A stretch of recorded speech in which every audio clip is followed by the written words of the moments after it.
So now we're going to talk about transforming equations. So first we'll talk about the writing from a Cartesian equation to one in polar form.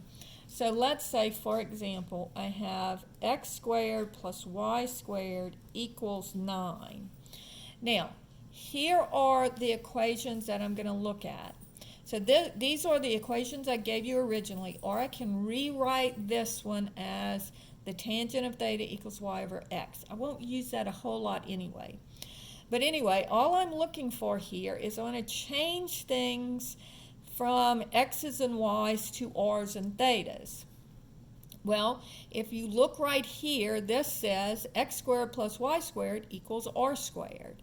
So instead of writing x squared plus y squared, I'm going to just write r squared. So this would say r squared equals 9. All right?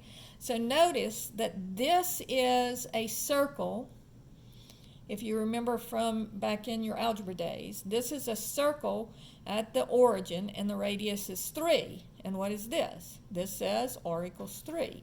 So both of these are the way of writing a circle from the origin, and I'm not very good at drawing circles, but the radius here is 3. And that's the equation that we have either as x squared plus y squared equals 9 in Cartesian form, or r squared equals 9 in polar form. So they both mean the same thing, they're just written differently.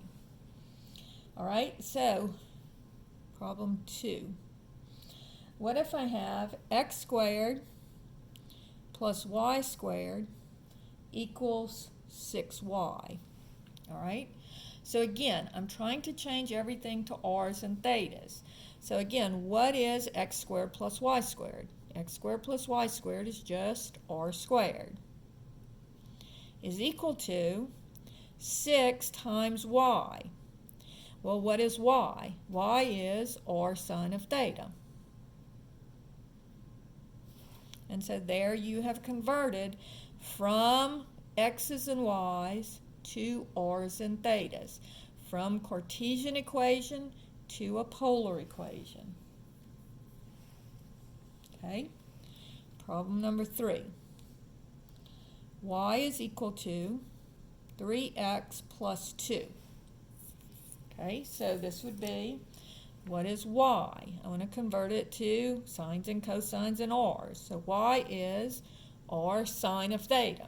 So for y, I'm just going to replace it with r sine of theta.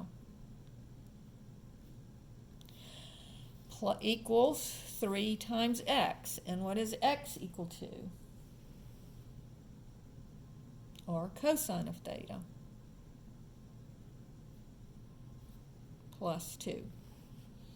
And really and truly, you can just leave it like that. You don't have to do anything with it. Okay? Problem number 4. It says y squared is equal to 3 minus x squared. Now this one's actually easiest if you do a little bit of work before you convert it. So I'm going to add x squared to the other side. So I get x squared plus y squared equals 3. Right? And so now what is x squared plus y squared? That's r squared. So r squared equals 3. So that's how you work those. Now let's go from a polar equation to Cartesian form, or to rectangular form, however you want to say it. All right, so let's say that I have problem number 1. R is equal to 2 secant of theta. All right, so before I can work this, I need to change things. Notice there's nothing in here that says anything about secant of theta. So I'm going to change secant of theta into sines and cosines. Okay, so secant of theta is 1 over the cosine of theta. And so that would be 2 over the cosine of theta. Now, let's get rid of this fraction, so I'll multiply here, numerator, denominator, by the cosine of theta. So I get r cosine of theta equals 2. So now I have it in terms of r and cosine of theta, and then let's look at what this is. R cosine of theta is the same as x. So this would just be x equals 2. And in both of these, actually, that it's just a vertical line. Whether you do it in polar form or rectangular form, remember x equals 2 is the vertical line right here, where x equals 2. All right? And if you write it in polar form or rectangular form, if you plot points on these, you're going to actually get that line. Okay? Problem number 2. If I have r is equal to 2 times the sine of theta. Okay? Now on this one, notice that this is just r. And this one is just the sine of theta. So this one is kind of difficult because you need an r sine of theta. But if I divide by r, that wouldn't work. And if I divide by sine of theta, that wouldn't work. So what I'm going to do is I'm going to multiply both sides of the equation by r. So I get r squared is equal to 2r sine of theta. So sometimes on these, you actually have to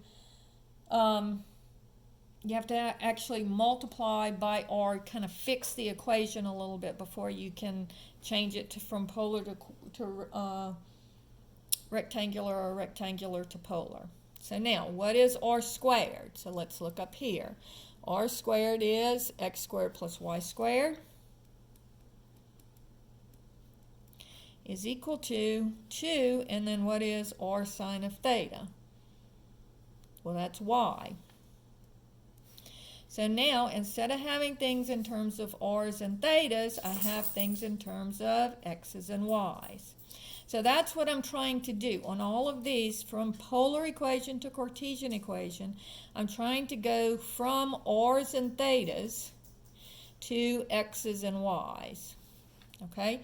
Up here, going from Cartesian to polar, I'm trying to go from x's and y's to r's and thetas. So once you get it in terms of either r or theta, see, then you're done. Here, once I get it in terms of x and y, then I'm done. All right? Now, problem number 3. Let's say that I have r is equal to the sine of 2 theta. Now, if you recall, this is one of our double angle formulas.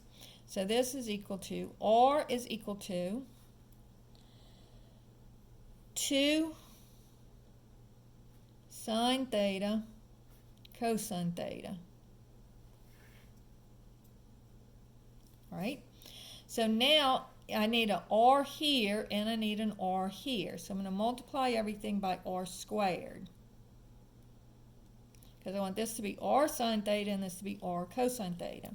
So I get r cubed is equal to 2r sine theta, r cosine theta. So split those r's up because I want to make them into x's and y's. All right? So this is r cubed. Now usually we have r squared. So if I solve for r here, I would take the square root of both sides. So this would be the square root of x squared plus y squared cubed is equal to 2 r sine of theta. Well, r sine of theta is y, and then r cosine of theta is x. And so now I have everything in terms of x's and y's, and so now I am finished. So that is converting everything from polar form, where I have r's and thetas, to rectangular form, where I only have x's and y's.